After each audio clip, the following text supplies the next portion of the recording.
కాదు, అసలు నా దగ్గర సినిమా వచ్చింది, నాకు సినిమా నచ్చింది, నేను చేశాను. ఇప్పుడు సినిమా రిలీజ్ అవుతుంది, దీనిలో ఇవన్నీ ఎందుకు అని నాకు అర్థం కావట్లేదు. అవన్నీ నాకు తెలియదు, ఎవరికి తెలియదు.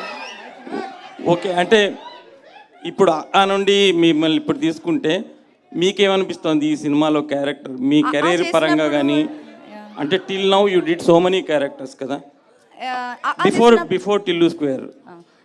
చేసినప్పుడు ఇది చేసినప్పుడు మీకు ఎలా అనిపించింది మీ కెరీర్లో? ఓకే, చేసినప్పుడు నా ఏజ్ 19 అండి. నేను ప్రేమం అని మలయాళం సినిమా చేసి నెక్స్ట్ ఇమ్మీడియట్లీ చేసేది దాని తర్వాత నేను చాలా సినిమాలు చేశాను. ఇప్పుడు ఆల్మోస్ట్ 9 to 10 years అవుతుంది నేను ఇండస్ట్రీకి వచ్చి. ఈ 9 years నేను చేసిన క్యారెక్టరే మళ్ళీ మళ్ళీ చేయాలని కోరుకోవడం తప్పు కదా అండి. నేను కూడా హ్యూమన్ బీయింగ్ కదండి. మల్లిక్ గారు సార్, ఈ సినిమాలో